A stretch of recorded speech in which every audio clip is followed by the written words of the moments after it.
Hey there, everybody. It is your old pal Brian Keene back with another episode of Secret Histories, the bootleg series where we sit on the floor in my office with a shaky old iPhone and we go through my books in the order they were written and published and we talk a little bit about them. Uh, this week's episode is a follow up to our conversation about my novel Entombed. Um, we're talking about the chapbook Fast Zombies Suck. And the reason that relates to Entombed is because this chapbook shipped with the limited edition of Entombed, which we talked about last week. If you need a reminder, here it is. That was from Camelot Books, and they also did this chapbook. Glenn Chadbourne did the artwork. I believe there were 125 copies of this produced. Let's find the limitation page. If I remember correctly, it's in the back. There it is. Yep, 125. The short story has since gone on to be reprinted in several of my collections. It is also a short film. It was my first job as a producer, first thing I produced, film-wise, unless you count Ghoul. But, honestly, that was more, that title on Ghoul was more of an honorific. Ghoul, being on the set of Ghoul was where I learned what a producer does and realized that it was something I could do and wanted to tackle. But the film adaptation of this story is where I had my first real experience doing that.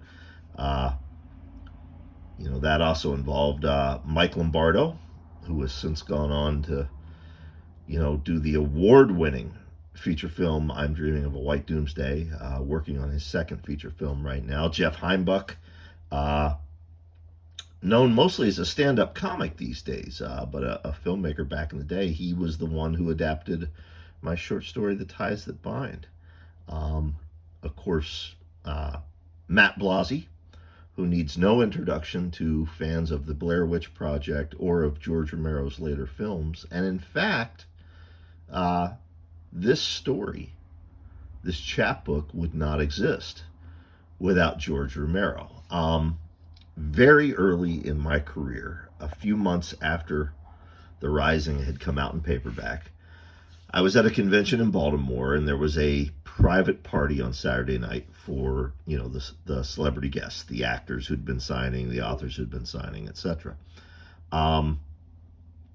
Greg Nicotero, who everyone years later would know from The Walking Dead, he comes over to me and he says, hey, Brian, do you want to meet George Romero? And I'm like, yeah, that'd be fantastic. I didn't want to walk over and bother him at the party, but sure. So Greg takes me over there and introduces me to George, and we have a real nice conversation, and then he pulls out a copy of The Rising in paperback. Asked me to sign it for him. So I do. I hand it back, and I tell him, I hope you enjoyed it. And he then proceeds to berate me for what felt like 20 minutes, what was probably about a minute, but it felt like 20 minutes, about fast zombies and how they're not realistic. And I didn't know George well enough to know that he was kidding, that he was just messing with me. He's on record. He did not like fast zombies, but he wasn't really berating me. But this is my first time meeting the guy. I'm a little starstruck anyway.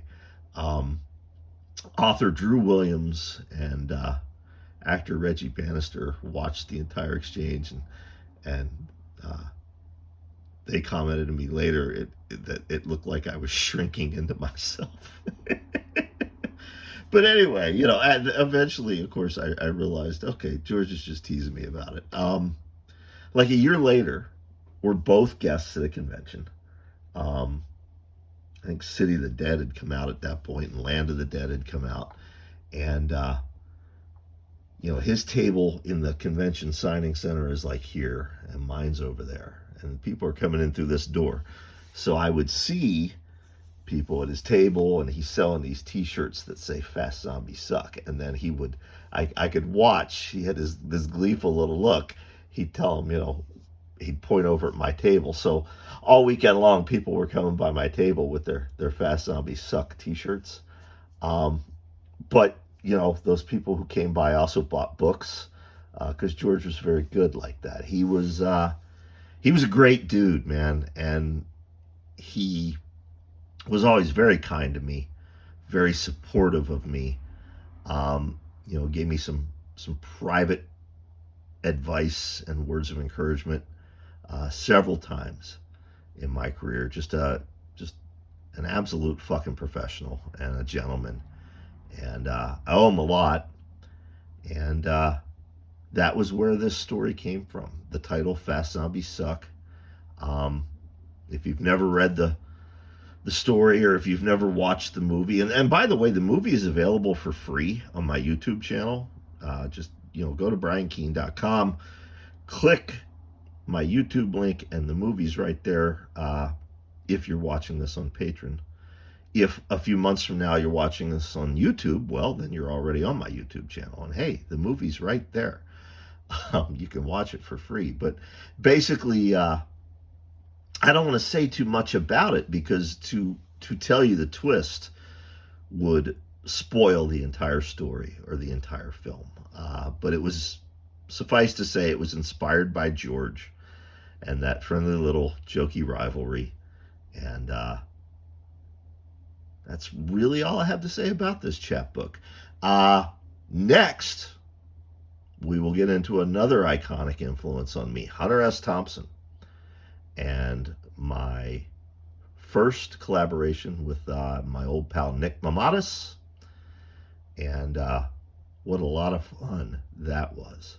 So we will talk about that in our next Secret Histories. As always, thanks for watching.